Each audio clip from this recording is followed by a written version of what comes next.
Hi everyone, welcome back to expert grade YouTube channel. Guys, आज के इस video में हम लोग एक नया चैप्टर शुरू करने वाले हैं जो कि चैप्टर नंबर 7 ट्राइंगल्स। हम लोग चैप्टर नंबर 6 कंप्लीट कर चुके हैं, तो आज हम लोग चैप्टर नंबर 7 देखेंगे जो कि है ट्राइंगल्स।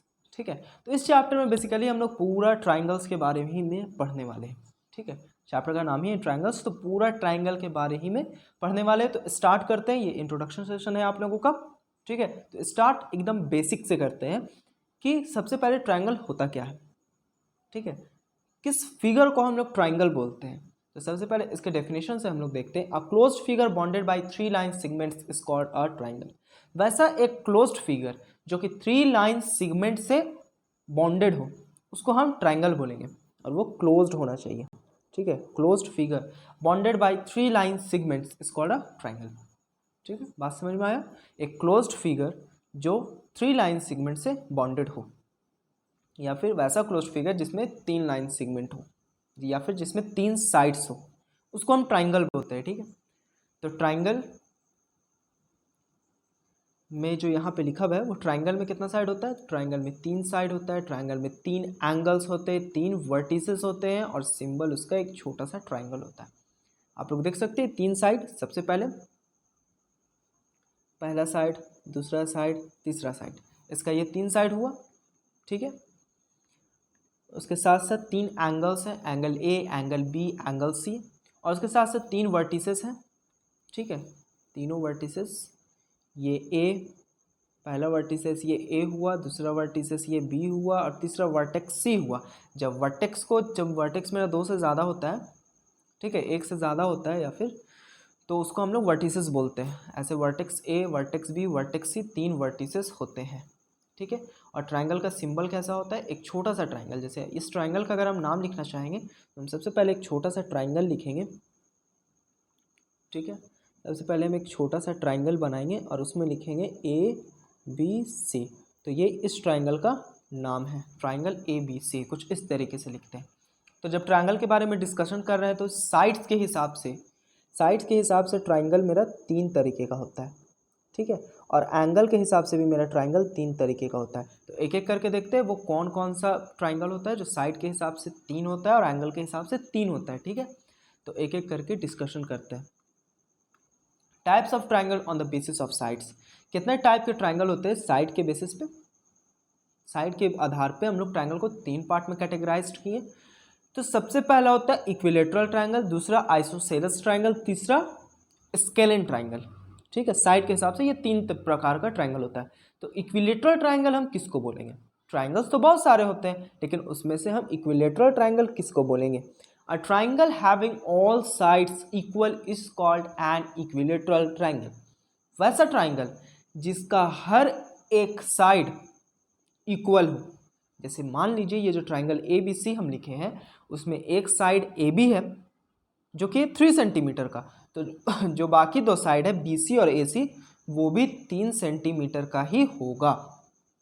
मतलब कि A B is equals to A C is equals to B C. ठीक है, A B is equals to A C is equals to B C is equals to 3 centimetre यहाँ पे है। यानी तीनों साइड मेरा बराबर है। जब तीनों साइड बराबर हुआ, ठीक है, तीनों साइड कोई भी ट्राइंगल का इक्वल हो जाता है, बराबर हो जाता है, तो उस ट्राइंगल को हम इक्विलेटरल ट्राइंगल बोलेंगे। बात समझ में आ गया। ठीक है, इक्विलेटरल ट्राइंगल हम लोग किसको बोलेंगे। उसके बाद आता है isosceles triangle. A triangle having 2 sides equal is called an isosceles triangle. वैसा ट्राइंगल जिसका सिर्फ 2 साइड इक्वल हो, वैसे ट्राइंगल को हम लोग आइसोसेलस ट्राइंगल बोलते हैं। वो कोई भी 2 साइड हो सकता है, या तो यहाँ पे A B A C equal है, या तो ए बी और बी सी इक्वल हो सकता था, या फिर ए सी और बी सी इक्वल हो सकता था। कोई भी 2 साइड, बस 2 साइड इक्वल जहाँ पे भी हमको दिखेगा कोई भी ट्राइंगल में, वो ट्राइंगल को हम लोग आइसोसेलस ट्राइंगल बोल देंगे। तो यहाँ पे मेरा 2 साइड इक्वल है जो कि है A B is equals to A C, जो कि है मेरा 3 सेंटीमीटर का। ठीक है, तो वैसा ट्राइंगल जिसका 2 साइड इक्वल हो उसको हम लोग आइसोसेलस ट्राइंगल बोलते हैं। तो ये कौन सा ट्राइंगल है, एक आइसोसेलस ट्राइंगल है। हो गया बात क्लियर। अब आइसोसेलस ट्राइंगल के बाद आता है स्केलेन ट्राइंगल। ठीक है, ये तीसरा प्रकार है साइड के हिसाब से जो हम लोग ट्राइंगल को कैटेगराइज कर रहे हैं। तो तीसरा आता है स्केलेन ट्राइंगल। स्केलेन ट्राइंगल हम लोग किसको बोलते हैं। A triangle in which all the sides are different in length is called a scalene triangle. वैसा ट्राइंगल जिसका हर एक साइड डिफरेंट हो लेंथ में, ठीक है। अगर एक यहाँ पे जो हम ट्राइंगल लिए हैं वो ए बी है, वो जो ट्राइंगल ए बी सी हम लिए उसमें जो साइड ए बी है वो 2 सेंटीमीटर का है, तो साइड ए सी 3 सेंटीमीटर का और साइड बी सी 4 सेंटीमीटर का। तीनों साइड का लेंथ अलग अलग है, एक का 2 है, एक का 3 है, एक का 4 है। तो वैसे ट्राइंगल को हम लोग बोलेंगे स्केलेन ट्राइंगल, जिसका हर एक साइड डिफरेंट लेंथ का हो, ठीक है। तो यहाँ पे हम लिख सकते हैं A B not equals to B C and B C is also not equals to A C, यानी जो मेरा तीनों साइड है वो इक्वल नहीं है। वैसा ट्राइंगल जिसका तीनों साइड इक्वल ना हो वैसे ट्राइंगल को हम लोग स्केलेन ट्राइंगल बोलते हैं, ठीक है। अब देखेंगे एंगल्स के हिसाब से। एंगल्स के हिसाब से भी हम लोग ट्राइंगल को 3 पार्ट में कैटेगराइज करते हैं। पहला right angle triangle, acute angle triangle और ऑब्ट्यूज एंगल ट्राइंगल। तो यहाँ पे सबसे पहले राइट एंगल ट्राइंगल का डिस्कशन है, तो पहले वही देख लेते हैं। तो राइट एंगल ट्राइंगल हम लोग किसको बोलते हैं? A triangle in which one of the angles measure is 90 degree is called a right angle triangle और सिंपली अ राइट ट्राइंगल, ठीक है। वैसा ट्राइंगल जिसका एक एंगल, चाहे वो कोई भी एंगल हो, angle A, angle B, angle C, कोई भी तीनों एंगल में से कोई भी एक एंगल का मेजर अगर 90 डिग्री होता है तो वैसे ट्राइंगल को हम बोलेंगे राइट एंगल ट्राइंगल, या फिर सिंपल भाषा में बोल सकते हैं सिर्फ राइट ट्राइंगल, ठीक है। तो राइट एंगल ट्राइंगल कुछ इस तरीके से होता है, जैसे ये ट्राइंगल में एंगल बी मेरा 90 डिग्री है, एंगल बी मेरा 90 डिग्री है, तो एक एंगल यहाँ पे 90 डिग्री हो रहा है, तो इस ट्राइंगल को हम बोलेंगे राइट एंगल ट्राइंगल।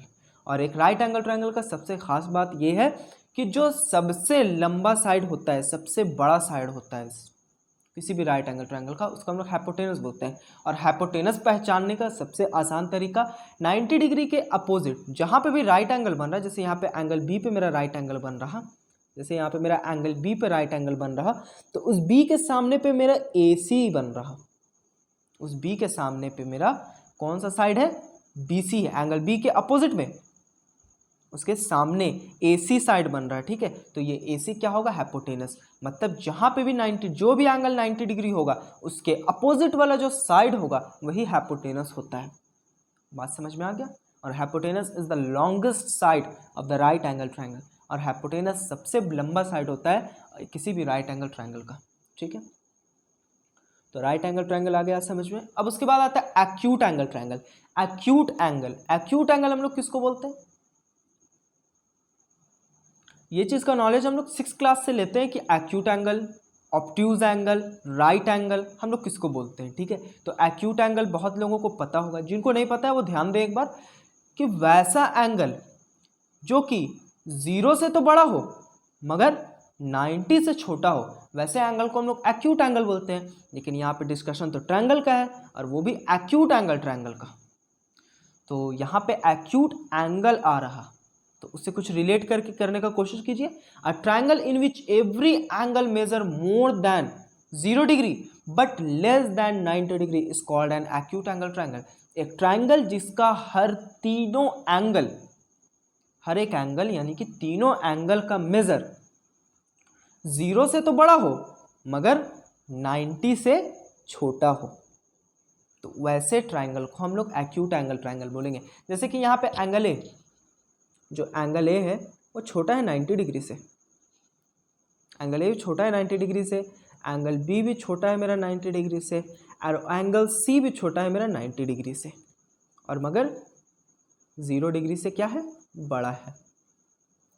0 से बड़ा है मगर 90 से छोटा है। एंगल ए, एंगल बी और एंगल सी, मतलब जो तीनों एंगल है वो 0 से तो बड़ा है मगर 90 से छोटा है। अपना विजुअलाइज करके देखिए, यहाँ पे विजुअलाइज कीजिए, सोचिए यहाँ पे कि एंगल बी जो है वो तो 90 से छोटा है, यहाँ पे भी एंगल बी 90 से छोटा है, यहाँ पे भी एंगल सी 90 से छोटा है। जब तीनों एंगल 90 से छोटा और 0 से बड़ा है तो ये ट्रायंगल को हम लोग क्या बोलेंगे? Acute angle triangle. बात समझ में आया? अब एक्यूट एंगल ट्रायंगल के बाद आता है obtuse angle triangle. Obtuse angle भी हम लोग बचपन में पढ़ चुके हैं पिछले क्लासेस में, ठीक है। ऑब्ट्यूज एंगल हम लोग उसको बोलते हैं वैसा एंगल जो कि 90 से बड़ा होता है मगर 180 डिग्री से छोटा होता है। 90 से बड़ा होता है मगर 180 डिग्री से छोटा होता है, उसको हम लोग ऑब्ट्यूज एंगल बोलते हैं। लेकिन यहाँ पे तो ट्रायंगल का डिस्कशन है, तो ऑब्ट्यूज एंगल ट्रायंगल हो सकता है अब आप लोग रिलेट कर पा रहे होंगे इस चीज को, ठीक है। तो ऑब्ट्यूज एंगल ट्रायंगल, वैसा triangle, a triangle in which one of the angle measure more than 90 degree but less than 180 degree is called an obtuse angle triangle। बस इस ट्रायंगल में फर्क इतना है कि एक्यूट में हम लोगों का तीनों एंगल 0 से बड़ा था मगर 90 से छोटा था, लेकिन ऑब्ट्यूज में सिर्फ एक एंगल हम लोग देखेंगे, या फिर वो एंगल ए भी हो सकता है, एंगल बी भी हो सकता है, एंगल सी भी हो सकता है। उस तीनों एंगल में हम लोग सिर्फ एक एंगल को देखेंगे कि वो एक एंगल मेरा 90 से तो बड़ा हो मगर 180 डिग्री से छोटा हो। तो यहाँ पे जो मेरा एंगल ए है वो 180 डिग्री से तो छोटा है मगर बड़ा है किससे, 90 डिग्री से। तो एक एंगल इसका तो ऑब्ट्यूज एंगल हुआ, तो इसका मतलब ये जो ट्रायंगल है वो है ऑब्ट्यूज एंगल ट्रायंगल, तीनों एंगल नहीं। अगर तीनों एंगल ऑब्ट्यूज हो जाता है तो ट्रायंगल तो फॉर्म करेगा ही नहीं, ठीक है। तो वो तो फिर क्लोज्ड फिगर बनने का कोई चांस ही नहीं है। बात समझ में आ रहा है ना? ट्राई करके देख लीजिए, तीनों एंगल को आप लोग ऑब्ट्यूज एंगल ले सकते हैं, 90 से बड़ा, 180 डिग्री से छोटा, तो आप लोगों का कोई ट्रायंगल फॉर्म नहीं करने वाला है। विजुअलाइज भी आप लोग करके देख सकते हैं, सोच के भी देख सकते हैं, ठीक है। तो वैसा ट्रायंगल जिसका एक एंगल 90 से बड़ा हो मगर 180 डिग्री से छोटा हो उसको हम लोग ऑब्ट्यूज एंगल ट्रायंगल बोलते हैं। इस चीज़ को याद रखना है। इंट्रोडक्शन, ये वीडियो जो था वो आप लोगों का इंट्रोडक्शन पार्ट 1 था। पार्ट 2 में हम लोग आगे डिस्कशन करेंगे और ट्रायंगल के बारे में बहुत कुछ जानेंगे। एक ही वीडियो में आप लोगों को ज़्यादा हो जाता, थोड़ा हेवी वीडियो हो जाता, इसीलिए हम 2 से 3 पार्ट में आप लोगों का इंट्रोडक्शन पार्ट कवर करेंगे, क्योंकि हम लोगों का मेन मोटिव यही है कि हम लोग अपने कंसेप्ट को अच्छे से क्लियर करें। अगर हम लोग कंसेप्ट को अच्छे से क्लियर करते तो फिर हम लोगों का क्वेश्चन गलत नहीं होने वाला है, क्वेश्चन छूटने नहीं वाला है फिर एग्जाम में, है ना। अगर वीडियो आप लोगों को पसंद आया हो तो प्लीज़ लाइक करिए, फ्रेंड्स के साथ अपना ज़्यादा से ज़्यादा शेयर करिए, क्योंकि हो सकता है अगर आप एक शेयर करते हैं तो आपके फ्रेंड्स का कुछ हेल्प हो सकता है, ठीक है। तो गाइज प्लीज़ चैनल को भी सब्सक्राइब कर लीजिए, क्योंकि आप लोगों को डेली बेसिस पे क्लास 9 मैथ्स का लेक्चर वीडियोस आप लोगों को प्रोवाइड किया जा रहा। So thank you for watching guys, see you again next time. तब तक के लिए कीप लर्निंग।